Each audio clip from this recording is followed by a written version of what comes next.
And welcome back to everybody's favorite Frogcast, channel RIBBIT. I'm Tyler Green, and yeah, that really hurt to say. I'm not even gonna lie. I'm Kit the F.R.O.7. I don't have a clever pun. I'm Randy, and I don't care if it's not winter. I'm shutting down my entire body and hibernating for half this year. Also, you can't see it, but we all painted ourselves green for this episode. Aw. Huzzah! This is toxic paint. My skin burns so bad. Yeah, your skin is falling off, Randy. I am seeing that, so... You know what? It's okay. I've been getting tired of having skin anyway. Oh, that's fair. You deserve skin. No. I've completed my Gamora /she-mask /insert green girl character here. /Ivy. Yes! Also, they're all frog girls now, because why not? Yay! So let's bring our guest in. You know her as the co-host of the Land Before Timeland podcast. You know her from the band Inkblot. And you know her from the Twitter feed at Friendly Catwife. Please welcome Madeline Maye. Yay! Yay! Yay! Hi! You did this to me! Oh no, I'm sorry. It's okay. It's okay. Randy bites sometimes. Oh no. I have to hold her back. That's fair. Yeah, for sure. Thank you for having me on your show. I'm very excited to be here. Yeah, it's great it's to a have pleasure. you. Yeah, Thank we're you. Yeah. We're excited. So, question. Is this movie or all of the Land Before Time sequels combined better? What a question. Combined? Because some of the Land Before Time movies are definitely worse than others. True. Kit, what you're asking is, would you rather go to the Iraq War or fight both world wars at the same time? What an analogy. This is a very powerful podcast you'll have here. RT. Yeah. So as you could probably tell at this point, which if you can't tell, I don't blame you. We are talking about the movie Freddie the Frog, also known as Freddie is F.R.O.7. Oh, so, man. What is everyone's relationship with this movie? I had seen a couple of reviews of this movie before. One of the biggest ones that stands out in mind is Animate Ball's review of it from back in 2016. And somehow, even minus that, I completely forgot everything about this movie. And I can kind of see why.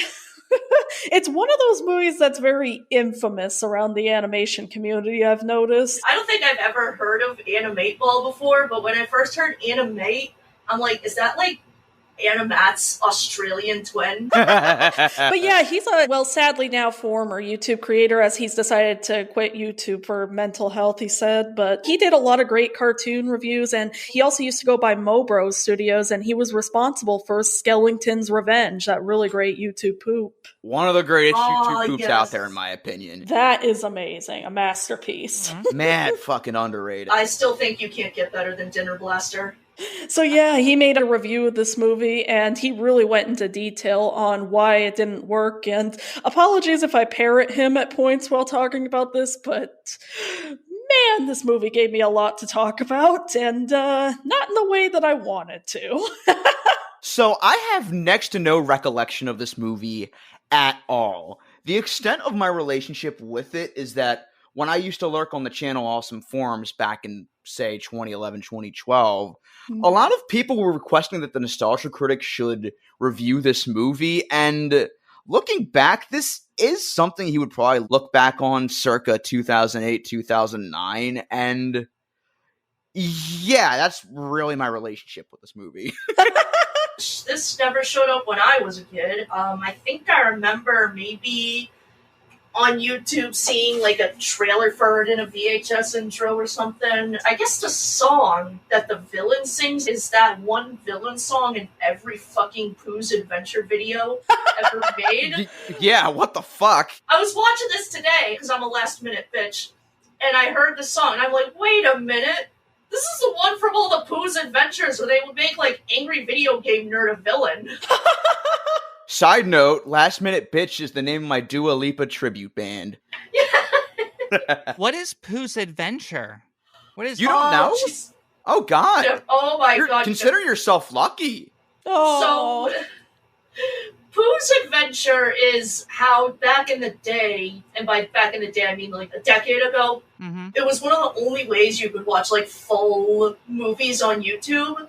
The trade-off, however, was that these people would just, that was called Pooh's Adventure because they would insert like Pooh into it with random clips and use like Windows Movie Maker subtitles on random bits of silent clips to like make them a part of it. But they would never have just Pooh in it.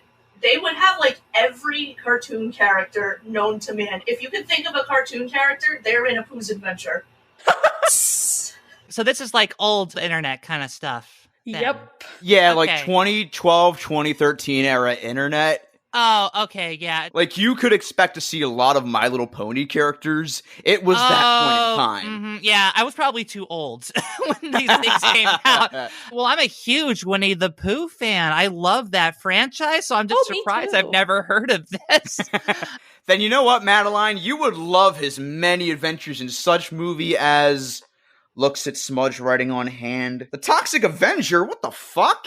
A troll in Central Park. This sounds incredible. I'm going to have to find this Pooh's Adventure once I'm done with this podcast. Yeah. I'm not joking, by the way. Pooh's Adventures of the Toxic Avenger is the first one I've ever seen, and I think it's still out there. I gotta look. Oh my God. Are these on like YouTube or whatever? Yeah, it was. Okay. Yeah. This was like a whole thing on YouTube. I know there was some creators who would like sometimes even put themselves in the video and they would ship themselves with the characters. God. Some of those characters being children. I'm looking this up. It has its own fandom wiki. Wow. This 61,240 pages. Basically, think Kingdom Hearts, but if it was made by the people who made CDI Zelda. When you walk away. Stop that. You're not going into a song while I'm here. I'm just looking at these thumbnails, and it's making me have, like, PTSD to that era of YouTube, for sure. I, like, actually remember they would have all cartoon characters, or sometimes even, like, live-action people as protagonists, but I remember there would be some where it's, like, first of all, with the villains, it's the same thing. Every villain character ever made their in it. But some of them in the lineup of villains that they would all just place, like, random clips of them to Evil Mania. Sometimes the nostalgia critic and the angry video game nerd would be villains. What the fuck? I don't know why. Maybe they got mad or something that Doug made fun of a movie they liked. Yeah, wouldn't be the only thing. Well, that's pathetic. Doug Walker being the villain. Who would have thought? My history of this film is fascinating. As you could probably guess, because I basically requested this episode from you all, so thank you again for letting me come on a podcast to talk about this movie. I'll never be clean again. So this movie came out in 1995, I believe. So I was like 5 or 6 when this video came out, and my parents got it for me at the store. I don't remember why. I think we're at like a Target or something, and I just liked that there was a frog on the cover because I liked frogs back then. So I asked my parents to get it for me. I watched it, and I kid you not, I must have watched this film 1,000 times as a child. Oh, man. Wow. Like, you know how kids love watching like the same thing over and over and over again? Yeah. Lion King 2. This was that movie for me. Like, if you asked my parents today to name the one movie I watched all the time as a kid, they would say Freddie the Frog without hesitation. That's how often I watched this. And I never really understood why, because I watched it again, not just for this podcast, but a few years back. I rewatched it because nobody had seemed to ever heard of this movie except for me. And that's when I discovered, oh, this is like the worst thing I've ever seen. This is an awful movie. But like, as a child, I was obsessed with this movie, and I've had to do some soul searching as to why, because it's not like my parents were terrible. Like, they bought me real movies too, like Aladdin and shit, you know. So it's not like I was in a household where we only had one video and it was Freddie the Frog. I just chose of my own will. Like, I'm sure my parents like, oh, are you sure you don't want to watch like Beauty and the Beast or The Lion King? I'm like, no, I'm cool. Just put on Freddie the Frog again. I mean, in all fairness, this isn't the worst thing you could show your kid, but why would you show this to your kid? Well, it's also just not a good movie. Like, I think we'll talk more about that as it goes on, but I've been struggling to understand what about this film captivated me so much, and I discovered an answer. So let's go back in time. Paint that picture. Insert harp sound effect here, yeah. 5 or 6-year-old Madeline is feeling like there is something not quite right with her. She's understanding that something is not adding up or fitting together with her life. So all of a sudden, she stumbles upon a movie that's literally about a young boy turning into a frog and just living their life like that. And something about that just like triggered something in her, and she could not get enough of that. And that's what I look back on. Like, it sounds so fucking stupid to say out loud, but I really think watching this film was like an early Rand's egg moment for me. Oh, that's Yes, nice. that's so cool. Yeah. Yeah, because when I was like 5 or 6, I had no concept of gender or anything that. So I didn't know yet that I was born a woman. I didn't know any of these things about myself yet, but I knew I didn't like who I was, and I wanted to be something different. So at that time, I latched onto animation and stories where a person would become something else, you know, like either an animal or something.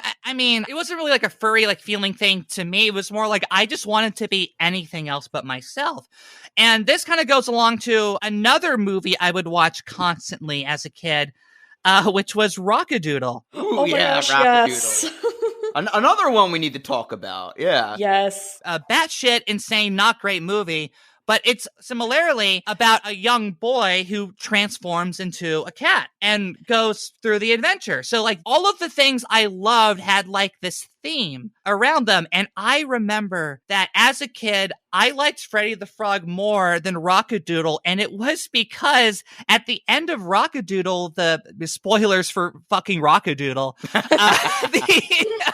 apologies to the 5 people who haven't seen Rockadoodle yet. Yeah, if you haven't gotten around to watching the bottom of Don Bluth's mid-period film, Rockadoodle, sorry. Oh, no worries. At the end of the movie, the boy turns back into a boy. And I remember being like so pissed off about that. Yeah, that is kind of a cop-out. Yeah. Like as a kid, I was like, no, why would you go back to being a human boy? You should stay as a cat forever. I'm like angry at this movie.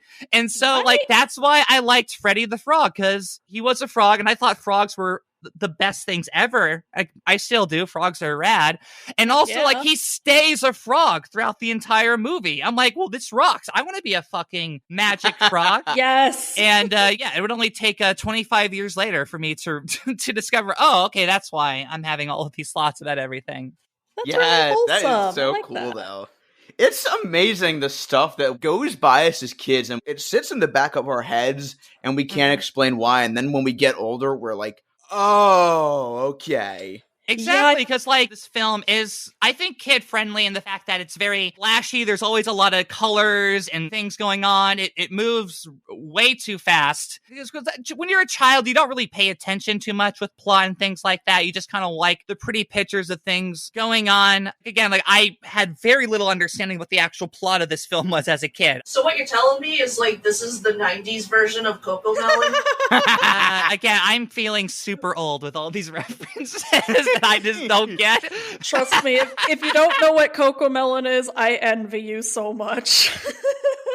But is that like one of those like Baby Shark or like refrigerator song? Okay, for sure. Yep. Elsa like swallowing Spider-Man and getting pregnant. Yeah, for sure. I know what you're saying. Yeah. Every fucking toddler in a restaurant has to listen to at top volume on your iPad. It's basically Yes. Go Animate for babies. You can tell I don't have any children because I don't know what any of this stuff is. Going back to what you mentioned about how he stays a frog at the end, yeah, initially I misremembered this movie being like a Frog Prince style movie where he was changed into a frog and the whole movie is about him trying to go back. But it is like Yeah, kind yeah. of, but also like Yeah. not. It's so like, even though I told you like a super personal story about like my trans journey, like this movie is bad. Like we're going to talk about how horrible this film is. Like, so don't feel like you have to sugarcoat anything for me, even though I had this very strangely personal experience with this movie. It's not good. I do not get it. We can say that Freddie the Frog did one good. Yeah, Yes. exactly. It helped a young egg discover herself. All right, now time to be merciless. You know, All I right. feel kind of bad because I found out that the creator of this movie, he made these stories initially because he loved telling them to his kids, Mhm. and that's a very wholesome fact. They kind of do read like stories you make up to your kid, though, to be fair. Yeah. Like, you know, it definitely has that, like, well, once there was a magic frog, and then he became a secret agent. And, it's, you know? It's like the Adam Sandler kind of bedtime Oh story. my god. One quick bomb I gotta drop because holy hell, the level of no escape with this fact. Oh my fucking god. So, according to Wikipedia, this movie held the record of the lowest grossing animated film at the US Mhm. box office until The Ten Commandments in 2007. Not only also starring Ben Kingsley, yes, he's in this movie, it Mhm. also has Alfred Molina in it. And it's written by Ed Naha, aka the creator of Honey, I Shrunk the Oh, Kids, the TV yeah. series. Yes! Ah! Yes! It's actually the third lowest, Freddie the Oh, Frog, really? because Oh, yeah. another film that same year came out that also was a box office bomb, Delgo, also from 2009. Oh, that Oh, wow. fucking movie. Oh, my- I Which, remember yeah. that. I just see this picture and I'm like, this seems like a thing I saw a trailer for. Yeah. Well, real quick, I want to talk about the distribution of this movie because, Oh my god, it's fascinating. yeah. So originally, this movie was published by Miramax Films here in America. It came out a week after its release in the UK on August 28th, 1992, and it was originally given a G rating, but was later re-rated to PG due to complaints by parents in regards to double entendres and racially sensitive elements. Oh my god, we'll go into Oh, it because dear. the original cut is like insane. It's bad. Like the original cut is like legitimately a worse movie. As the foremost Freddie the Frog scholar in the world, let me go into the insane history of this movie. Info dump. Info dump. Info dump. So, from what I can understand, there's not a ton of information out about this film. It seems like they really expected this film to be like a Disney killer. They thought that this was going to be like Britain's big entry point into 2D animation. Like, there was a lot of press and publicity for this in the UK and other places as well, because they really thought like they had like a Beauty and the Beast or whatever in their pocket. This? Which is why, like, somebody like Sir Ben Kingsley ended up starring in this, because there was that idea of, like, this is going to put UK animation on the map. People really believe that about this film, even though there are a lot of signs that that was not going to happen. Yeah. For one thing, the director and writer, the kind of main creative force behind this film, as far as I know, has not done anything else. And I do not understand where this man came from, because when you look at his IMDb page, it is only Freddie the Frog. Yeah. John Svirsky did not do anything else except this film. So it makes me wonder how he got the job as a director of this film and also a writer and producer when it seems like there is no other credits of this man that I can find. He doesn't have a Wikipedia page. His IMDb is literally just a poster of Freddie the Frog and no other films. So what Oh. you're saying is that he's a cryptid. He's a cryptid, yeah. Which is why probably a lot of cryptids feature in this film. He just got his friends to hang out with him. Yeah, so he made this movie, again, like based off stories he told his kid. There is this idea that this was going to be a big hit, so they pushed it. Did not happen. Even though he got like basically a who's who of like the English theater scene. Like Brian some real Blessed, for starters. insane names. Like names that should not be in this movie. And James Earl Jones. Who is not in the original version. That we'll get to that in a minute. He was added for the American release. Also, I'm probably wrong here, but the female newscaster early in the movie, was she voiced by Dame Judi Dench? No, she is not in this film. Unfortunately, no. Good on Dame Judi Dench. Good Good job. Stick with Spaceship Earth. But we have like names like Jonathan Pryce, again, like a star of the stage. Holy shit. I mean, like if you look at all of these people that voice it, you get like Shakespearean actors and like all of these like really like well-known people. It's absolutely fascinating. This film was a huge box office flop. All the critics were quite mean to it. Famous critic Charles Solomon, if you know critics, he's famous, said this 21-gun stinker makes Saturday morning television look good. Which is kind of a shitty thing to say. Saturday morning cartoons are pretty solid. Yeah. He also says, the improbable story is so full of gaps, it's difficult to believe writer, producer, director John A. Savitsky ever read his own screenplay. That I can kind of believe. What are they going to put on the VHS tape? Because every VHS animated film I can think of, even if it's critically panned, can find something positive to put on the video cover. I'm looking at a picture of the Freddie the Frog video cover on Google Images. Mm-hmm. There's no reviews on it. Gee, wonder why. It's just whatever the studio said. I still, to this day, own a copy of that video. It will never leave me. Unless it's somehow worth money someday, then I'm selling it instantly. But until then, I am keeping it. I think even Gordy...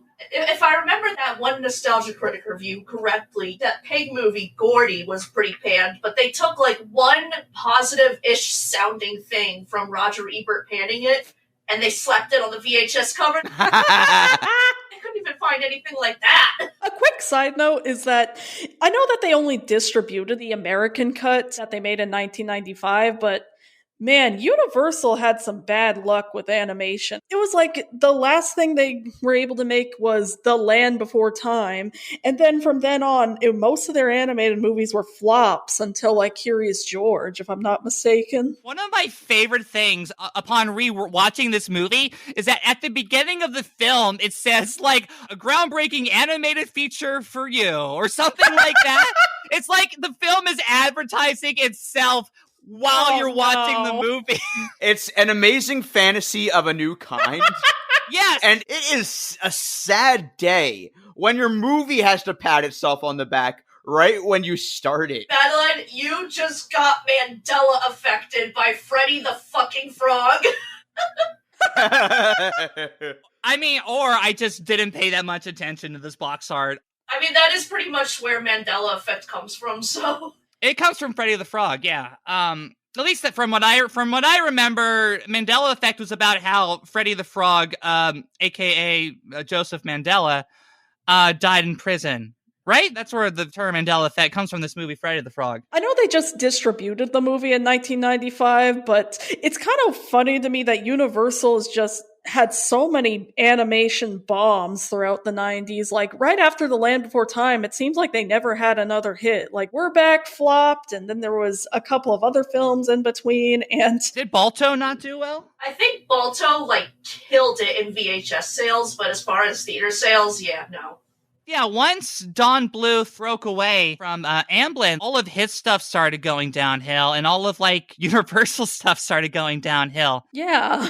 Neither of them really recovered. Like, I would say Land Before Time is Don Bluth's, like, last great movie. I think those first three, like, Secret of NIMH, American Tail, and Land Before Time are, like, three of the greatest animated films, like, ever. I rank them really highly. But after that, you get, like, All Dogs Go to Heaven, you get... fucking Rockadoodle, besides being an important film to the trans community, was not that successful. And Jeepers! I'm a fooey! Plus, when Universal canceled Amblimation, they canceled that really cool looking Cats movie. So instead, we got Cats 2019 years later. Thanks, Universal. We did get Cats Don't Dance, which has nothing to do with any of this. It's just a lot of movies called Cats, is what I'm trying to say. Oh, yeah. Well, that was Warner Brothers, but yeah. Cats Don't Dance. They literally just hired, like, the effects artist from Aladdin, just gave him a movie, which is insane. It shows you how crazy the times were back then. Hell yeah. Wait, why is it called Cats Don't Dance? The cats are dancing all over the place, you see? Clearly, cats do dance. You don't understand. It's a reference to old Hollywood, much like the movie itself is a poorly constructed metaphor. Like, You just can't do correct animation metaphors. I don't know why. It just doesn't work. Apparently, you can't just put cats and animals in a film and say, "Oh, this is black people in Hollywood." It's the same thing. Like, no, it's really not. No, it's not. You can just say racism exists. You don't have to keep making movies comparing black people to animals, dude. Okay, well, let's get into this movie because there's so much to talk about. And for those of you who don't know, Freddie the Frog is a recut to try and make off some kind of money from the poison that was Freddie as F.R.O.7, one of which being changing the title. I don't know why. Freddie as F.R.O.7 just rolls off the tongue so naturally. Like a human being would just say that. Yeah. Yeah. Yeah. Because I've seen both versions of this film. Yeah. I'll talk about some of the changes that they made. Because they cut like 20 minutes out of this film. They re-edited a bunch of things around to try and make it make more sense. And all of the changes work. If there's any video editors out there or future aspiring editors, watching both versions is fascinating because you realize like how much did not need to be in that original version. I'm surprised Garrett Gilchrist hasn't gotten on that yet. Just doing an ultimate cut of this movie. Yeah. Not that he should, but... This is as close to an ultimate cut, trust me. Anyway, so this film, as all great films do, start with an advertisement, like we said before. And then plays a bunch of just paintings of just the countryside. Yeah, paintings over a song by George Benson and Patty Austin. I'm gonna be honest, I skipped the entire intro because, like... Fair! Oh my so god. boring! When I realized 1 minute in that this is gonna be a long one, I was like, yeah, I'm skipping this. It's not worth it. That Oh my song God, was 20 minutes long, I swear. It's so boring. It's like the worst kind of like Don Bluth ending song. I mean, Don Bluth's going to come up a lot in this podcast. Yeah. For his bad movies, they always end with like the worst power ballad kind of song. And this is like the worst example. This song is so boring. You fall asleep watching it. Yeah, it almost fucking put me to sleep. It set the vibe perfectly for this movie. Big Care-a-Lot vibes. The only thing that really keeps you awake is just seeing like the insane names attached to this film, like Sir Ben Kingsley, who plays grown-up Freddie, and all those other people. Very strange selection of musicians in this. We got Asia. We got Grace Jones. Boy George. I don't know how they conned Grace Jones into being in this. I'm actually very pissed off that they made her be. Grace Jones is way too good for this film. Oh my fucking god. Grace Jones just should have done what she fucking did in that fucking James Bond movie that she was in and just pushed Freddie out of an airplane or something. To be fair, though, her song is easily the best song in the film. Well, yeah, it is. Anyway, when the song finally mercifully ends, it opens up with the smooth baritone voice of James Earl Jones narrating about a magical land known as France. It literally says, "Once upon a time, there was a young boy named Frederick who lived in the country of France. He was a prince, and his father was a magical king." Which makes Freddie's father the magical king of France, which is beautiful. A movie with James Earl Jones where it's about the main character having a parental backstory. Do you wonder where that's It's from CNN. There once was a boy named Frederick. Legend says he was a little lad who loved berries and cream. Now, the original UK version does not have James Earl Jones. He was added for this version of the film to clean up basically all the cuts that they made to kind of put this thing together Frankenstein style. The original voice actor is just like a French accent guy, just saying like basically the same thing. He sings a little bit. It's really boring. But James Earl Jones makes it infinitely better because it's James Earl Jones. We love him. Exactly, yeah. You need to know you can't sow what you know. Suck a DJ the path where the death go. Before Freddie the Frog, we have Frederick the Great, as he calls himself, who's literally the berries and cream starburst kid.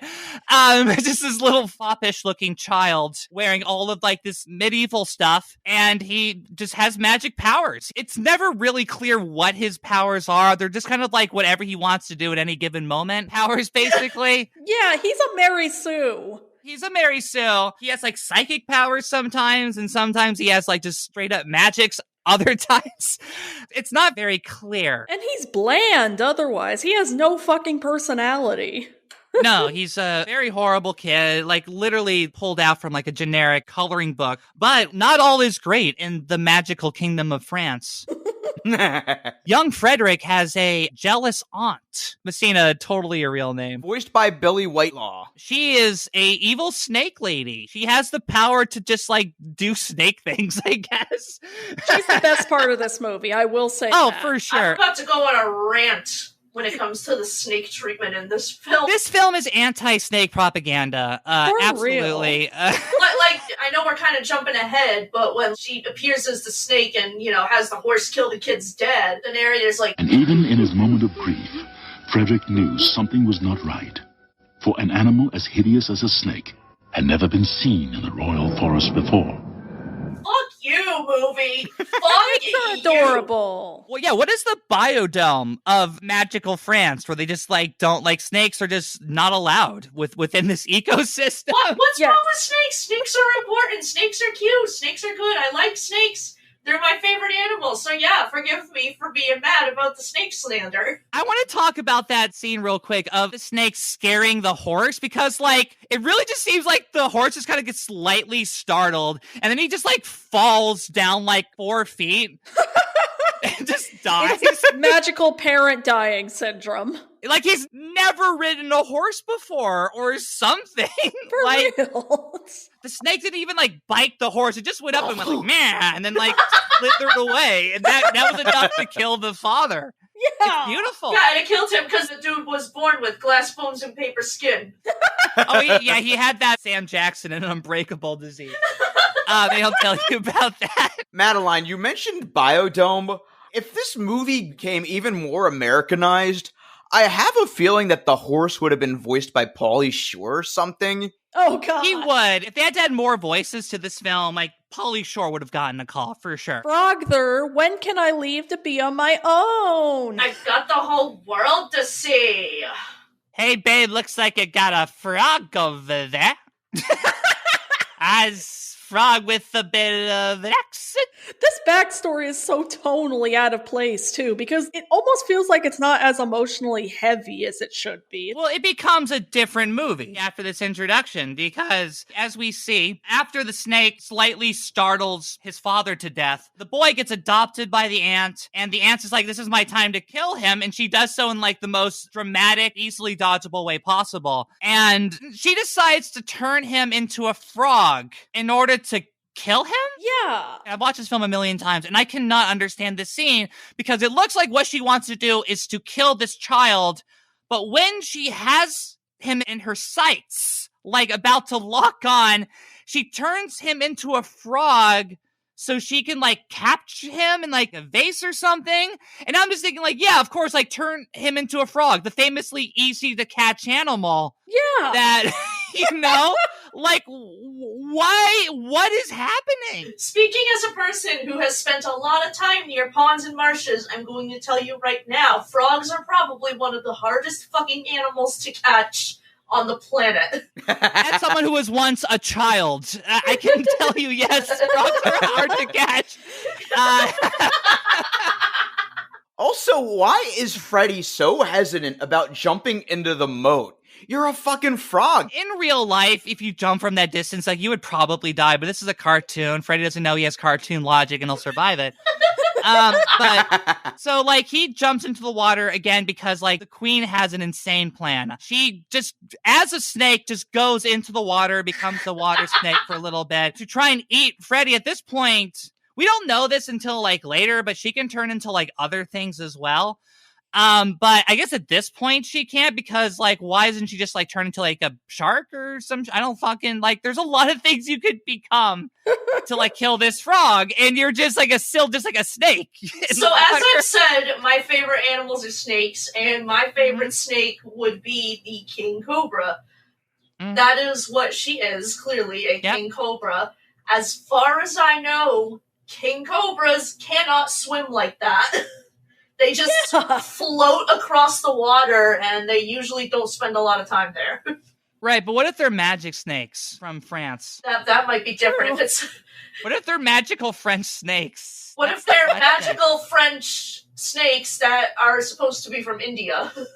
Magical French snake sounds so horny. Oh, God. Yeah, this movie is a fetish movie. Yeah, you don't know the half of it.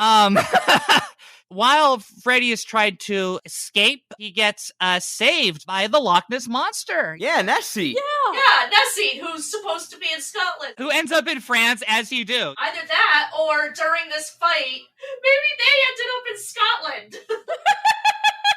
Yeah, the way they were setting Nessie's first appearance up, you kind of assume that they're gonna get into, like, a duo shenanigan thing and go on, like, some sort of trip, but then she kind of just disappears? Yeah, she disappears from the movie. They have like a little one-on-one, like, hey, well, I'm a magical prince frog, and Ellie's like, yeah, sure, glug glug. I don't know how to explain it. She gave me the vibes of Longclaw, and like she has as much screen time as Longclaw did in the first Sonic movie too. So Yeah.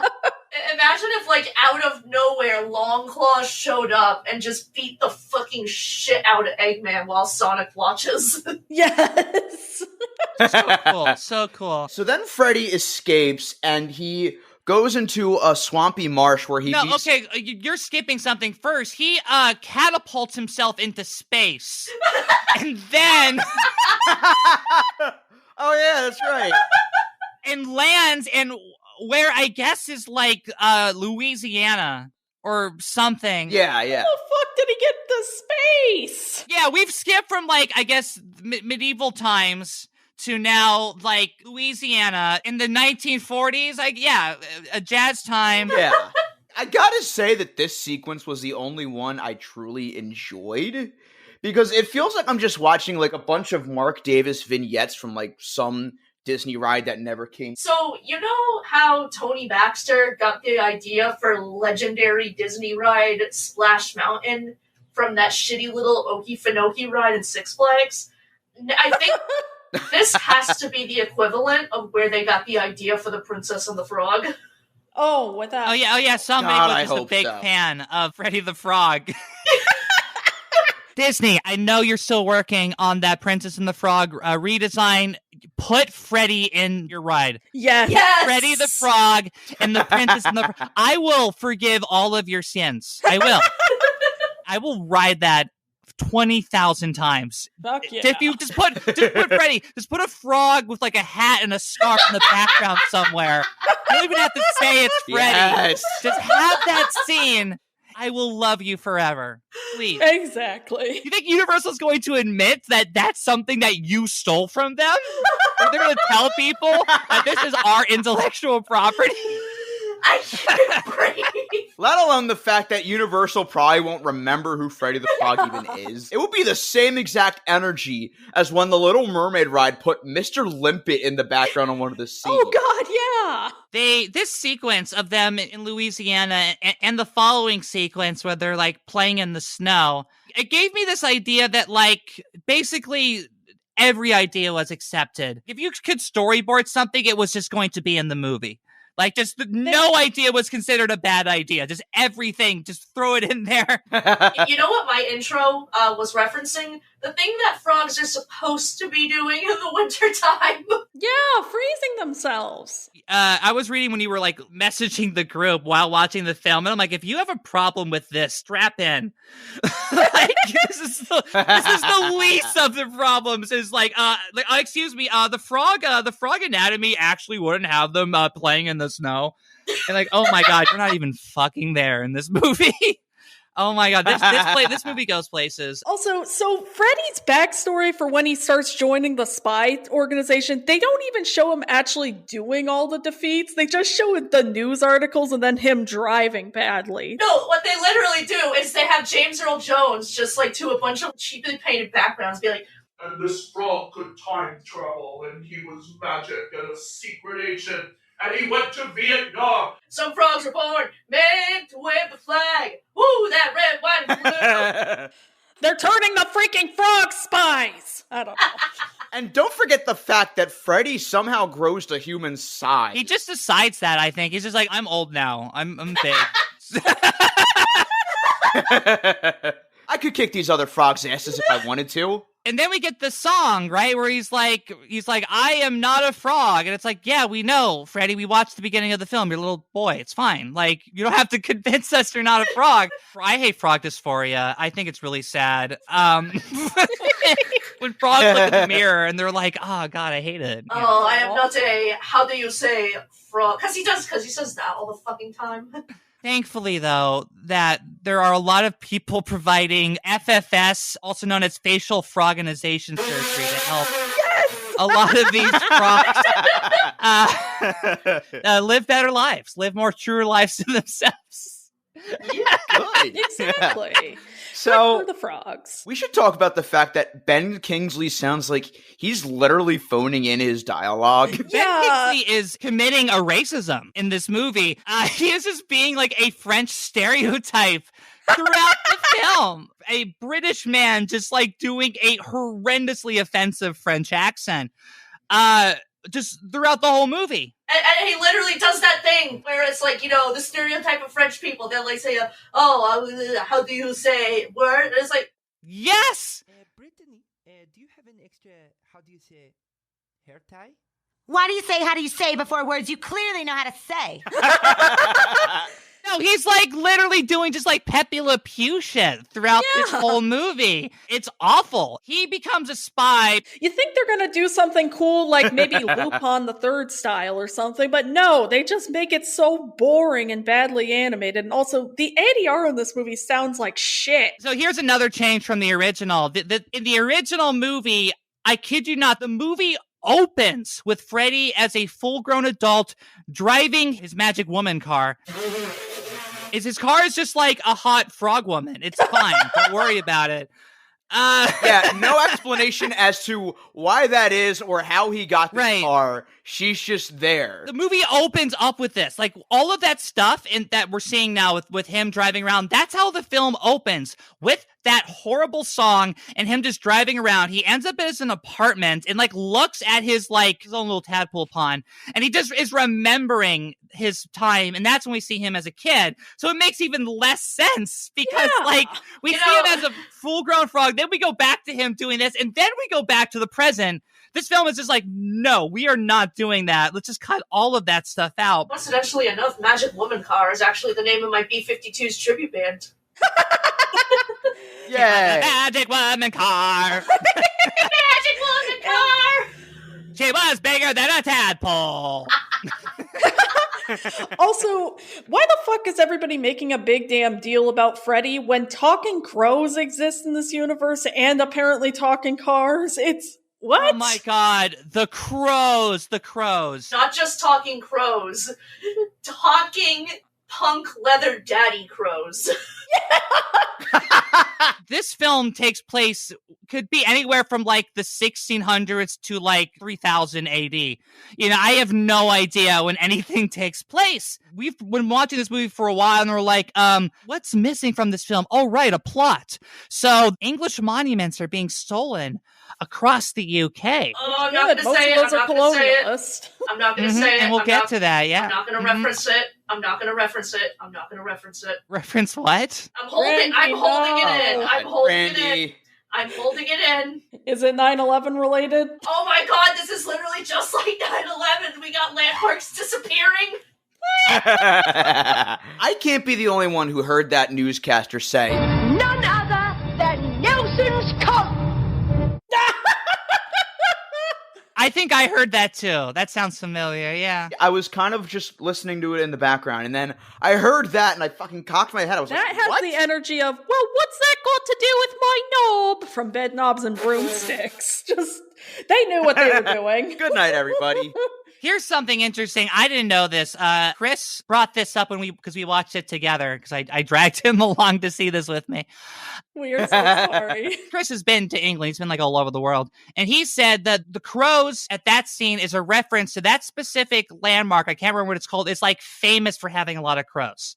Huh, like, okay. So if you were like a UK person watching, you would get that reference. You'd be like, oh, that's where all the crows are.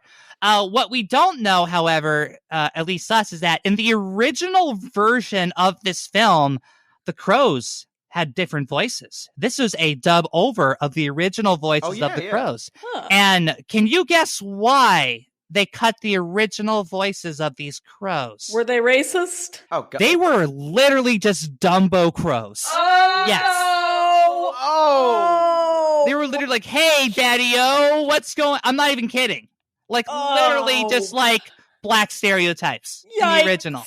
Oh, God. 90s. I wrote somewhere in my notes, oh, man, I'm so glad these aren't the Dumbo crows. But they are the Dumbo crows. But all of that was literally just like racial stereotypes of black people before they changed it.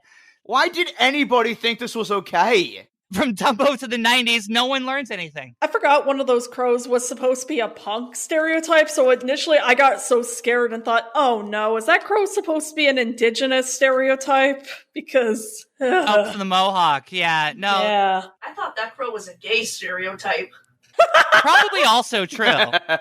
So I guess the head of MI6 is like freaking out because they're losing all these monuments, and I guess that's a problem. Like, who gives a shit? So they call, I guess all of their secret agents are out of business, including a 007 in Hollywood. Ha ha. Wink, wink, nut, nut. Okay, yeah, that did get a laugh out of me, I will admit. Okay. You're allowed that laugh. That's when the crows come in and start yelling at them to like fix things, and they're like, okay, we're gonna get France's best secret agent, who is, as we find out, Freddie, also known as F.R.O.7, because again, it's a James Bond joke, even though like it would make more sense for him to be like F.R.O.6, because the 7 doesn't look like a G. These jokes, not only do they not work, they're just bad puns. They're not even real puns. Yeah. There's like nothing here.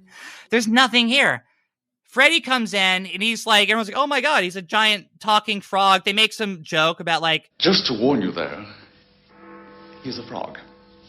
That's no way to talk about our loyal French allies. Even though this movie is about a literal Frenchman who is a frog and has a horrifically offensive accent. They say a couple of other French slurs in the original. Those are cut out. Oh. I can't remember what they are off of the top of my head, but that scene's a little longer. The animation quality at first looked like Good Times with the budget of Don Bluth, and then immediately when this frog becomes a fucking adult, it's like Good Times with the budget of Good Times again. Yep. It's a mess. It's awful. Oh, it's awful. It's absolutely awful. At this point, you've probably noticed that there's just random shots of just this man acting like suspicious. Yeah. This guy who's just doing like that evil hand thing and just being like, yee, kind of person. Yeah. So this man, who I always thought was fascinating because it's just random shots of him being like weird. Turns out he is supposed to be a bad guy. In the original film, it's revealed that he is like a double agent. But they cut it because that plot line goes nowhere in the original film. He literally, like, there's a scene where it's, like, revealed he has, like, a snake tattoo, and then you don't see him again until the end of the film when he's being arrested for being a double agent. He's just... Something just cut it. That subplot just doesn't happen in this film. Because there is no subplot in the original film. It drives me insane. So anyway, we gotta move forward. I know, we gotta move forward. Yeah. He goes into the basement. James Bond has the guy, I think it's Q, right? That makes all his gadgets. Yeah, so this is like that version of that. There's this woman doing karate who can also like control bugs or something. I was confused by that. Because it's never brought up again. But she just like... Yeah. And I guess her and Freddie have a thing. In the original, it's much more explicit. This is all the double entendre stuff because there is just the most uncomfortable, like, flirting between Freddie and this woman, like, almost immediately. There is a scene where, I kid you not, she, like, literally flashes Freddie. What? Like, what? I don't know what else this scene could be, but she just, like, moves her karate outfit, like, to expose herself. God, what the fuck? I'm sorry. I need a moment.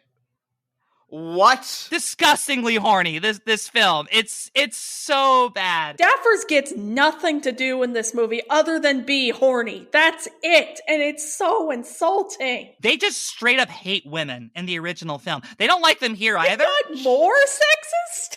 It got more sexist. There is a scene, I shit you not, where Freddie's woman car gets jealous of the karate lady and, like, uses her car door to smack her on the butt because she's jealous of her. Who is this movie for? No one. I need an adult. It's for a very specific kind of pervert that I don't think exists anymore. There's probably a fucking DeviantArt for Masita. If people remembered this film, there would be a lot more porn of it, I think, yeah. Famously, nobody saw it. It was a box office bomb. Nobody watched this movie. I can't believe that the original version of the movie that I haven't seen has broken me more than the version I have seen of the movie. Like, kudos to everyone involved with this movie for doing that. The original has a lot more, like, fucked up stuff, but it's also really boring. Like, the 20 or so minutes they cut out of this film feel like an hour. Like, I was falling asleep watching the original because, like, the scenes that we have here just go on forever. Yeah.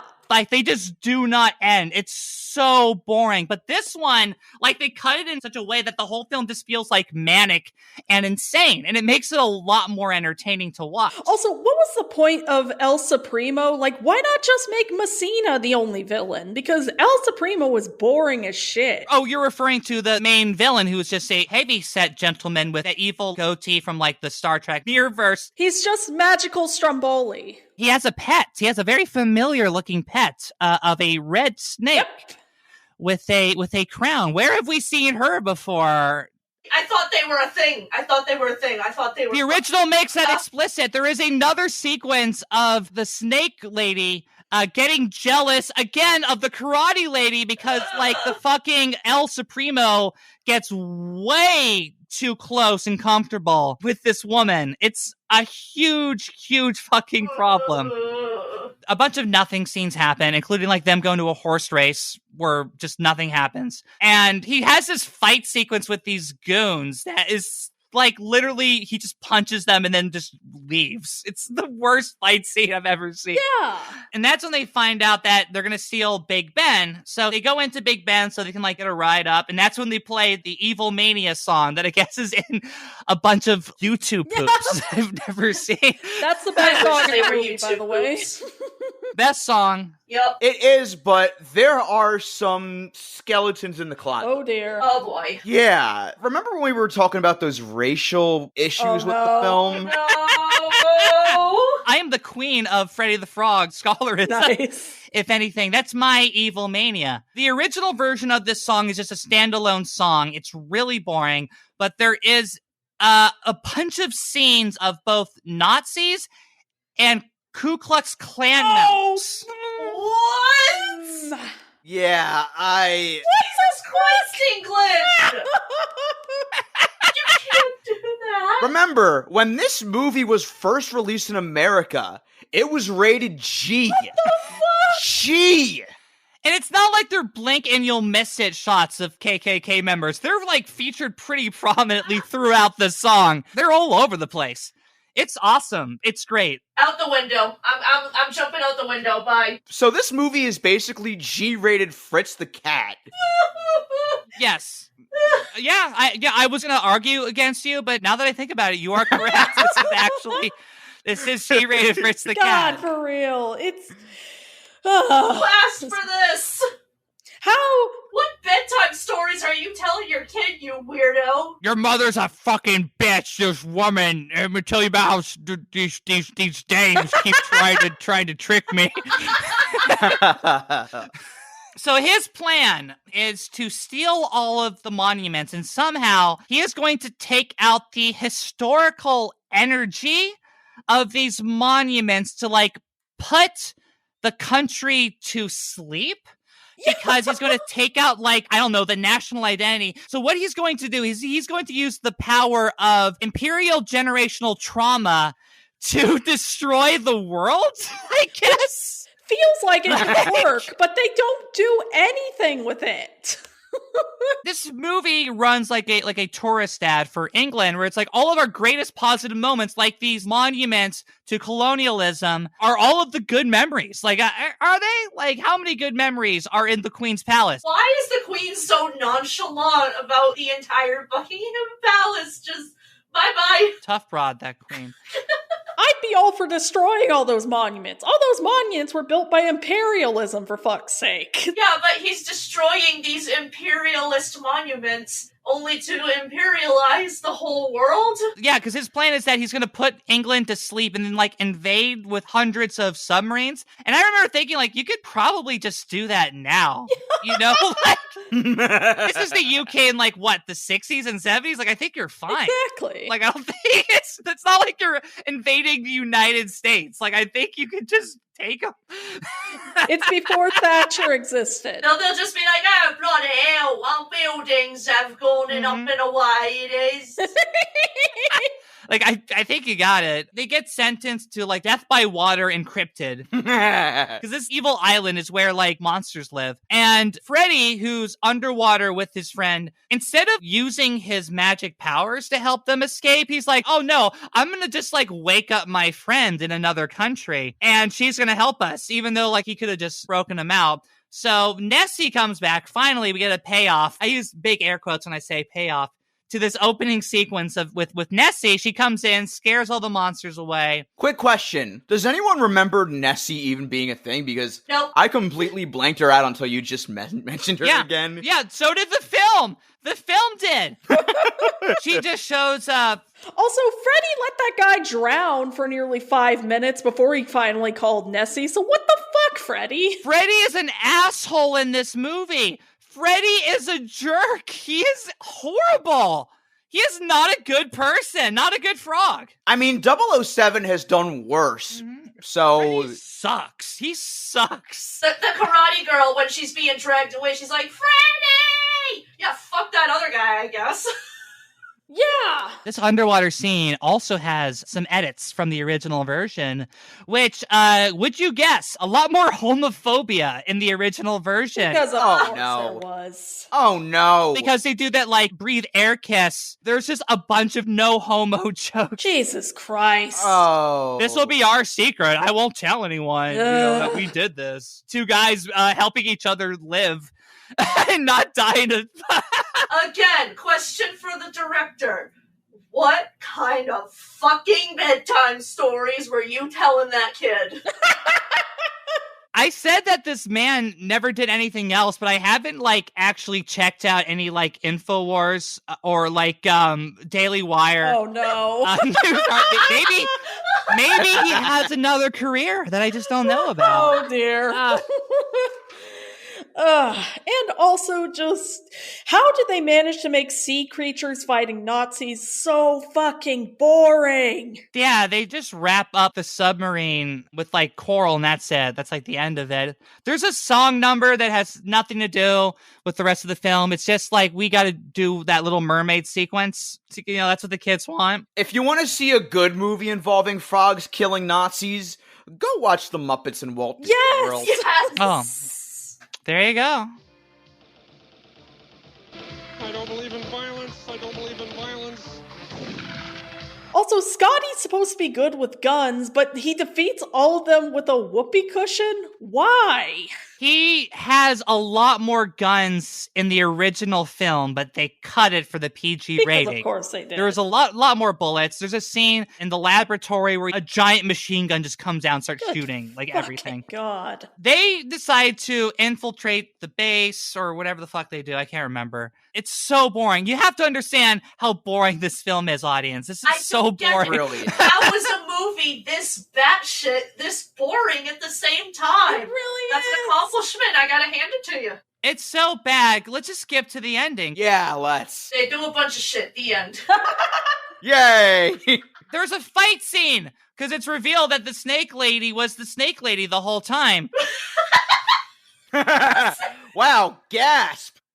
And so she and the frog have possibly the worst magical battle I've ever seen. She can transform into animals, but apparently all these animals suck, I guess. It's kind of like they somehow found a way to make, like, the fucking magical duel in Sword of the Stone worse. There's a scene where she just, like, turns into a scorpion and, like, Freddie's, like, not squishing her.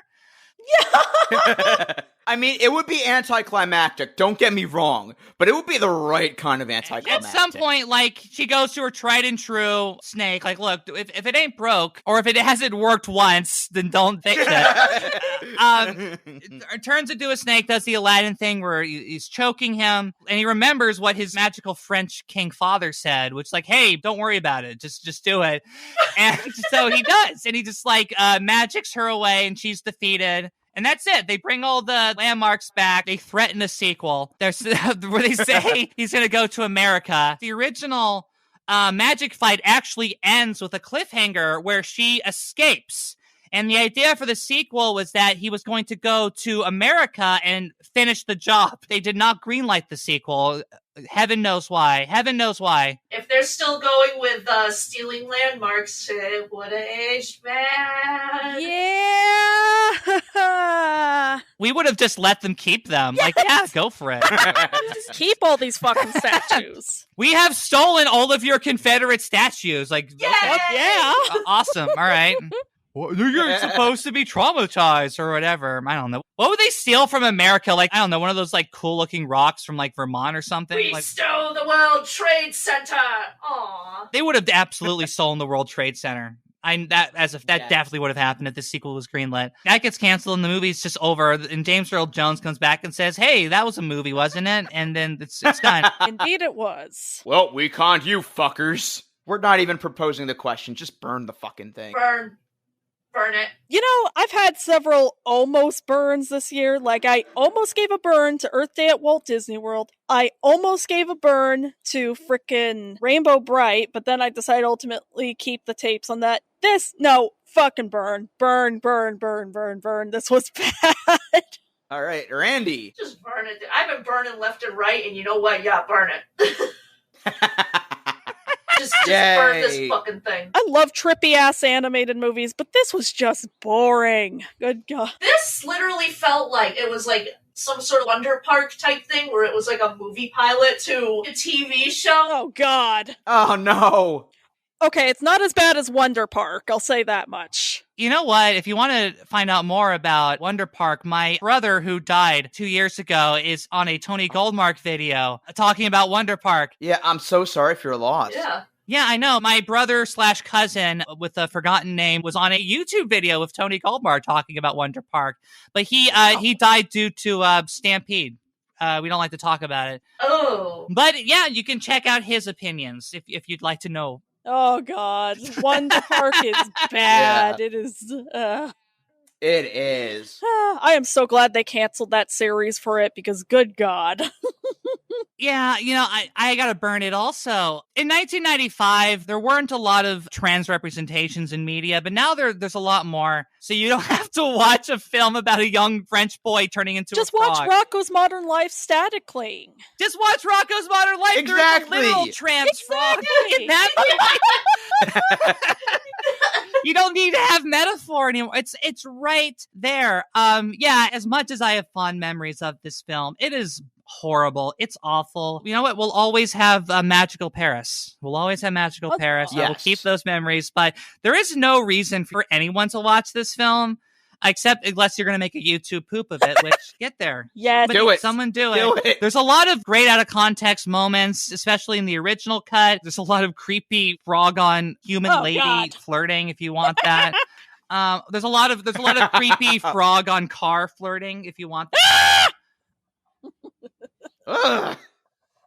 But no, I'm burning it. Yeah, this film sucks. Yeah. No, it's quite bad. it did yeah. one good thing. Now let's kill it. Yay. Huzzah. It helped make one trans girl's life a little easier. That's Aw, about that's it. wholesome. Pretty sure no other person watched this film. Yeah, no other. I mean, I could have also just watched Rockadoodle. You know, Yeah, like exactly. it's not like, oh, Freddie the Frog got Mandela affected and now I'm not trans. Like, no, I think I would have gotten there anyway. Also, I'm now so disappointed that the Mandarin twist in Iron Man 3 didn't have him be revealed to be Freddie as F.R.O.7. Yeah. And again, Disney, I'm telling you, put it in Princess and the Frog Ride. Put Freddie in there.